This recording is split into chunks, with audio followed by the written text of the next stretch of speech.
بسم اللہ الرحمن الرحیم والصلاة والسلام علی رسولہ الکریم وعلی آلہ وصحبہ اجمعین۔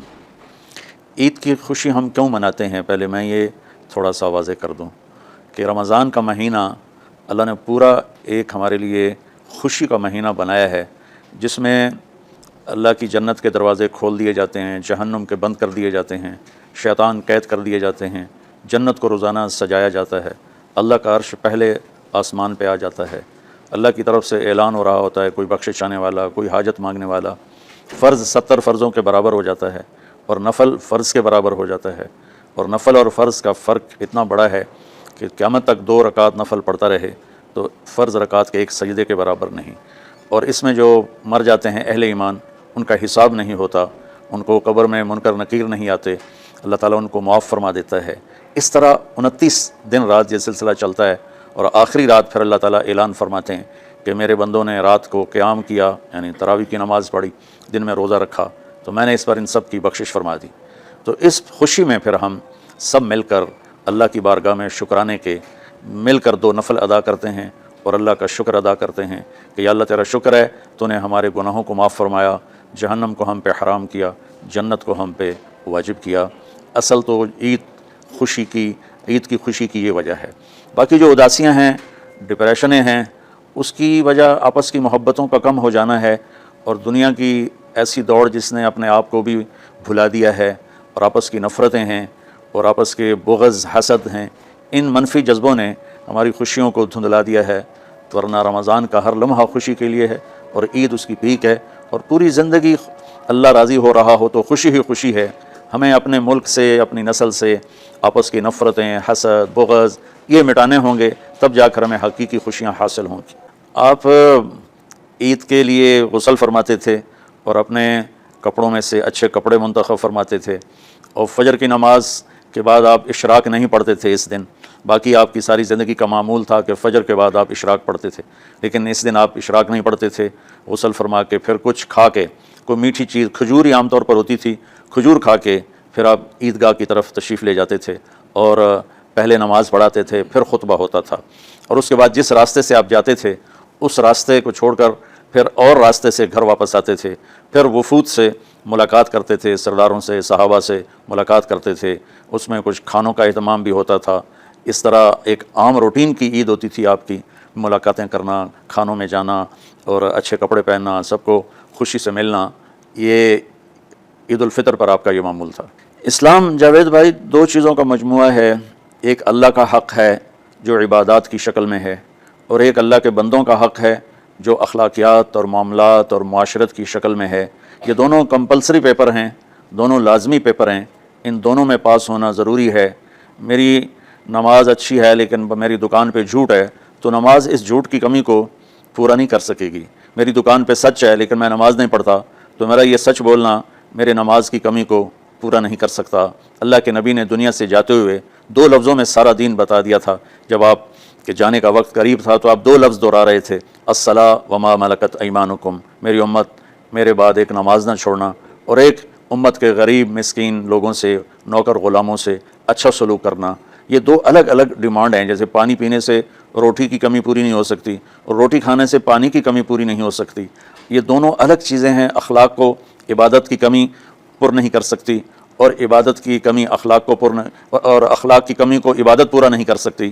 ان دونوں چیزوں میں پاس ہونا ضروری ہے، تب جا کر ایک معتدل معاشرہ وجود میں آتا ہے۔ پوری امت اس چیز کا شکار ہے، چونکہ جب بددیانتی اور جھوٹ اور ظلم عام ہو جاتا ہے تو پھر اس میں پورا معاشرہ ہی گناہ گار اور مجرم بن جاتا ہے، صرف حکمرانوں کی بات نہیں رہتی۔ یہ تو ایک سوال کا جواب موسیٰ علیہ السلام کو اللہ نے دیا کہ اللہ تعالیٰ سے انہوں نے پوچھا، یا اللہ جب آپ راضی ہوتے ہیں تو اس کی کیا نشانی ہے؟ تو اللہ تعالیٰ نے فرمایا کہ میں بارشیں موقع پر دیتا ہوں، حکومت سمجھداروں کو دیتا ہوں، پیسہ میں سخیوں کو دیتا ہوں۔ تو پھر انہوں نے پوچھا جب آپ ناراض ہوتے ہیں تو اس کی کیا نشانی ہے؟ تو آپ نے فرمایا، اللہ تعالیٰ نے فرمایا کہ بارشیں بے موقع کرتا ہوں، حکومت نااہلوں کو دیتا ہوں، اور پیسہ میں بخیلوں کو دیتا ہوں۔ تو جب معاشرے میں عمومی بگاڑ پیدا ہوتا ہے تو اس کا اثر پھر اس شکل میں ظاہر ہوتا ہے، کبھی کسی اور شکل میں ظاہر ہوتا ہے۔ اس چیز کے مجرم نہ صرف حکمران ہیں، نہ صرف بخیل لوگ ہیں، بلکہ تمام طبقات امت کی اجتماعی کوتاہی میں یہ حالات اللہ کی طرف سے پیدا ہوتے ہیں۔ اس میں ہم سارے ہی ایک دوسرے کو مجرم ٹھہرانے کی بجائے اپنے اپنے گریبانوں میں جھانک کر دیکھیں کہ تجھے کیوں فکر ہے اے گل دلے صد چاک بلبل کی، تو اپنے پیرہن کے چاک تو پہلے رفو کر لے، وفی انفسکم افلا تبصرون۔ ہر آدمی اپنے عیب دیکھے، اپنی کمیاں دیکھے اور انہیں دور کرنے کی وہ کوشش کرے، تو پھر ایک خوبصورت معاشرہ تشکیل پا سکتا ہے۔ کہ میں اس عید کے خوشی کے موقع پر اپنی قوم سے ہاتھ جوڑ کے اپیل کروں گا کہ جھوٹ بولنا چھوڑ دیں، دھوکہ دینا چھوڑ دیں اور ظلم کرنا چھوڑ دیں۔ مذہبی نفرت نے ہمیں تباہ کر دیا، سیاسی نفرت نے ہمیں تباہ کر دیا، صوبائی قومی نفرت نے ہمیں تباہ کر دیا، آپس کی رنجشوں کی نفرت نے ہمیں تباہ کر دیا۔ میں ساری قوم کے سامنے جھولی پھیلا کر چاروں صوبوں کے رہنے والوں سے اور ہر مکتب فکر سے متعلق اہل ایمان سے یہ درخواست کرتا ہوں کہ آئیں ہم سچائی کو اپنا ساتھی بنائیں اور دیانتداری سے اپنے آپ کو آراستہ کریں اور انصاف کا ساتھ دیں، نہ ظالم بنیں نہ ظالم کا ساتھ دیں۔ ایک حدیث سنا کے بات ختم کرتے ہیں۔ میرے نبی وضو فرما رہے تھے تو صحابہ آپ کے وضو کا پانی گرنے نہیں دے رہے تھے، نیچے سے لے کر کوئی پی رہا تھا، کوئی منہ پہ مل رہا تھا، تو آپ نے فرمایا ما یحملکم علی ھذا، یہ کیا کر رہے ہو؟ وہ کہنے لگے یا رسول اللہ، اللہ اس کے رسول کی محبت میں کر رہے ہیں۔ تو آپ نے فرمایا میں تمہیں بتاتا ہوں اللہ اس کے رسول سے محبت کرنے والا کون ہوتا ہے۔ فلیصدق الحدیث اذا حدث، اللہ رسول سے محبت کرنے والا وہ ہوتا ہے جو ہمیشہ سچ بولتا ہے۔ فلیؤدی الامانۃ اذا تؤمن، جو ہمیشہ امانت داری سے کام لیتا ہے، کبھی دھوکہ فراڈ نہیں کرتا۔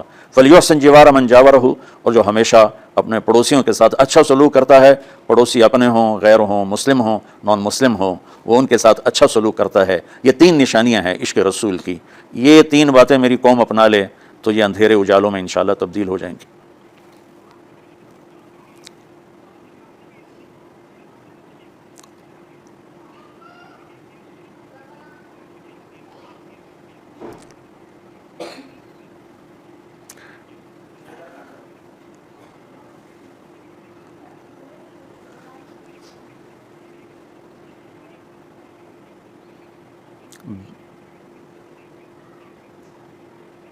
بل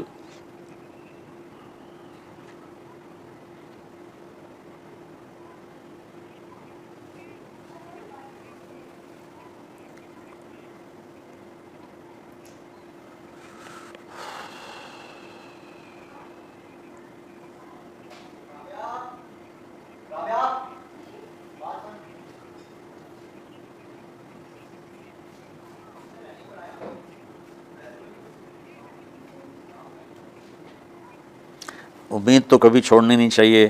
جیسے دیکھیں مریض کے ساتھ ڈاکٹر آخری حد تک جان مارتا ہے، اس کی جان بچانے کی کوشش کرتا ہے، پھر باقی جس کے نصیب میں موت ہوتی ہے وہ مر جاتا ہے، لیکن ڈاکٹر کبھی بھی اس وجہ سے نہیں چھوڑ دیتا کہ یہ مر جائے گا۔ تو ہم اللہ کی رحمت سے بالکل نا امید نہ ہوں، مایوس نہ ہوں۔ مجھے اللہ کی ذات سے بہت امید ہے۔ ہمارا جو اس وقت قائد ہے، اسے سیاسی بیان نہ سمجھا جائے اللہ کے واسطے، میں ایک پاکستان کا شہری ہونے کی حیثیت سے اپنا تجزیہ پیش کر رہا ہوں، غلط بھی ہو سکتا ہے، صحیح بھی ہو سکتا ہے۔